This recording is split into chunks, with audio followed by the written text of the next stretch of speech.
بسم الله الرحمن الرحيم. السلام عليكم، ازيكم يا اهلاويه؟ عاملين ايه؟ معاكم الناس الاحمر. يلا كده يا اهلاويه، عاوزين نوصل ل1000 مشترك. طبعا الاهلي عنده ماتش مهم جدا يوم السبت مع البنك الاهلي، ماتش رخم من الماتشات الرخمه التقيله شويه في الفتره اللي احنا عايشينها دي. طارق مصطفى بيعرف يلعب فريق كويس مع لعبه كويسه، بيعرفوا يهاجموا، بيعرفوا يدافعوا. فنشوف ان شاء الله، نتوقع كده نتيجه مع بعض، نتوقع التشكيل. لكن عايزين نتكلم شوية كده على موضوع لجنة التظلمات اللي كان أصدرت قرارها إن الأهلي خسر ماتش الزمالك ومفيش نقط تتخصم منه في آخر الموسم. بصراحة أنا مبحبش أتكلم في الموضوع ده، عشان خاطر أنا أصلا كنت معترض، كان نفسي كابتن محمود الخطيب يلعب ماتش أيا كان، الحكام مش فارقة. بس للأسف الأهلي ما راحش الماتش عشان خاطر الحكام. فانا بصراحه كان نفسي الاهلي يلعب الماتش ده، انا كنت ضد الاهلي ما راحش الماتش، يعني كان يلعب في اي ظرف من الظروف، اي حكام يعني مع الحكام الاجانب مش حلوين برضه يعني. نفس الغلطات ونفس كل حاجه كنا بنشوفها.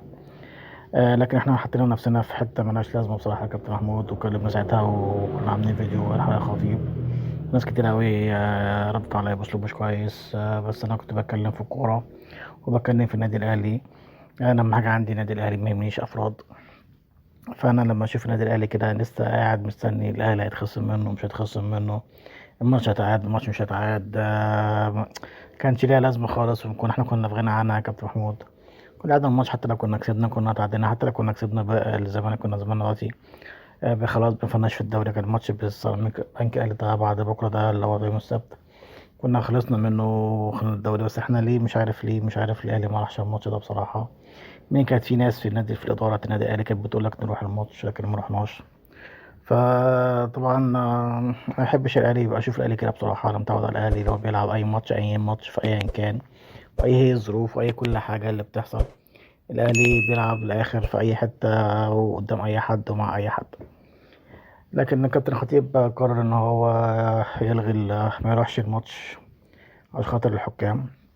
فكانت الظلمات النهارده طلعت قرار ان الاهلي مغلوب من الزمالك 3-0، ده طبيعي. والاهلي ما يتخصمش منه 3 نقط. هي بصراحه دي المصلحه الوحيده اللي جت من جد الظلمات، ان هي كانت تبقى مشكله جدا. انت كنت ممكن تكسب، تبقى مثلا فرق بينك وبين بيراميدز مثلا وتطير ولا حاجه، يجي يخصم لك 3 نقط بنقطه. كانت هتبقى مشكله كبيره جدا جدا جدا. فطبعا الزمالك هيروح للمحكمه الرياضيه وبيراميدز. بس ما اعتقدش ان المحكمه الرياضيه تعمل حاجه، يعني هم اصلا الزمالك كده كده معاش فلوس يصرفوا، يعني فشوف يجيب فلوس منين المحكمه الرياضيه يعني.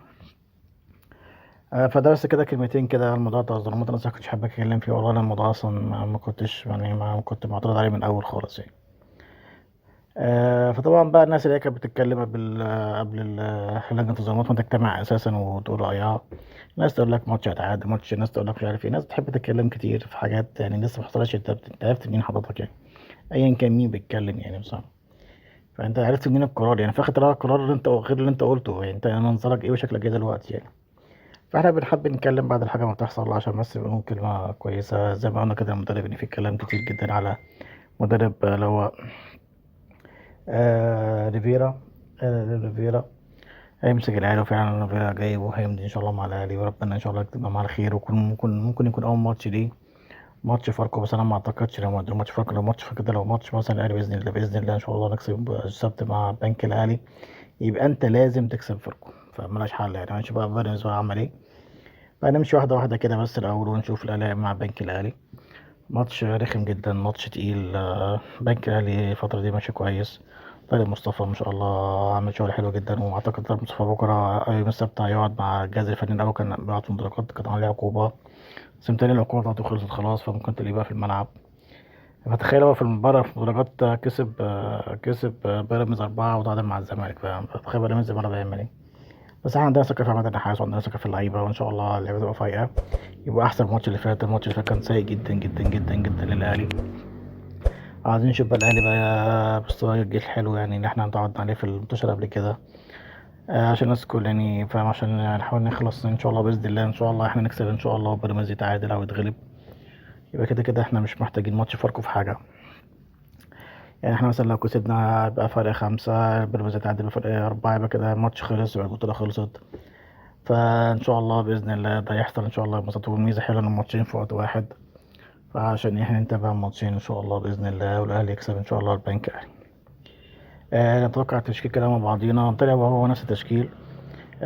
حمد الشناوي، اكيد محمد هيرجع، ده كان في ماتش فات ما كانش كويسه، ولا بيخرج من الماتش اللي فات. محمد الشناوي، ياسر ابراهيم، العش او اشرف داري مش فارقه. محمد هاني، احمد كوكا،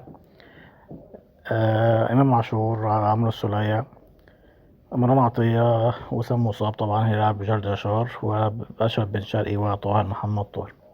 من أنا نفسي يعمل تغييرتين بصراحة في الماتش ده بصراحة، يعني نفسي أشوف أحمد رضا مكان السولية، ونفسي أشوف علي معلول مكان أحمد كوكا.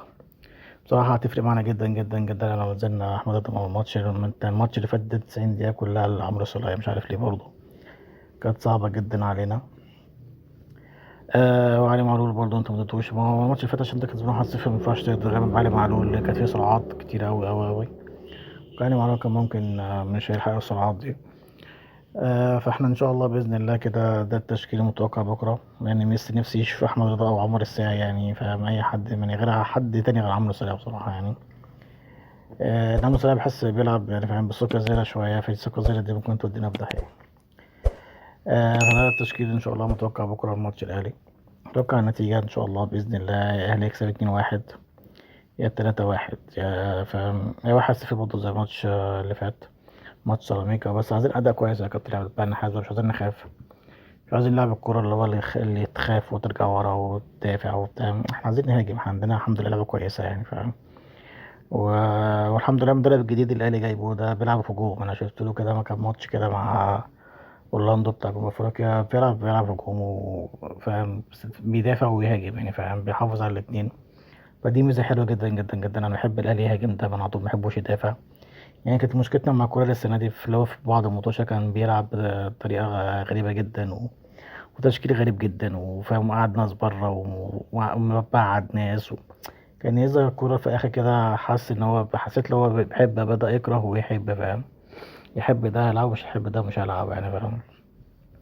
فعشان هو كده فاجئ إن هو مش من النادي الأهلي، هو كان نفسه يكمل مع النادي الأهلي، كان نفسه يلعب كأس العالم للأندية، لكن أنت يا كولر أنت يعني أنت ضيعت مننا السوبر الأفريقي، وضيعت مننا نهائي أفريقيا، كنت تضيع مننا الدوري، وربنا يكرم بس وناخده. فانت كده السنه دي حتى يعني الناس اللي كانت متابعاني على القناه بصراحه، انا من اول السنه بقول لك الكوره المفروض يمشي بصراحه، يعني الناس اللي هي متابعاني ويشوفوا الفيديوهات بتاعتي كانت دايما بقول ان الكوره كفايه عليه كده خلاص، ان الكوره مش هاخد منه اكتر من اللي ادانا يعني فاهم، ان خلاص الكوره كده شكله جاب اخره مع النادي الاهلي. فانا مش بحبش اطول الفيديو عليكم اكتر من كده، فان شاء الله باذن الله نعمل فيديو كده بعد الماتش بتاع الاهلي والبنك الاهلي، وان شاء الله الاهلي يكون كسبان وبيراميدز يكون خسران او متعادل، مش فارقه معانا كتير يعني، بس احنا اهم حاجه نكسب، احنا كسبنا خلاص مش مشكله، مش محتاجين حاجه من بيراميدز. فاحنا نكسب ونعمل اللي علينا، وان شاء الله ربنا يكرمنا في الاخر ان شاء الله يا اهلاويه. لا اهلاويه بقى عايزين دعم، عايزين نوصل 1000 مشترك يا اهلاويه. السلام عليكم ورحمه الله وبركاته.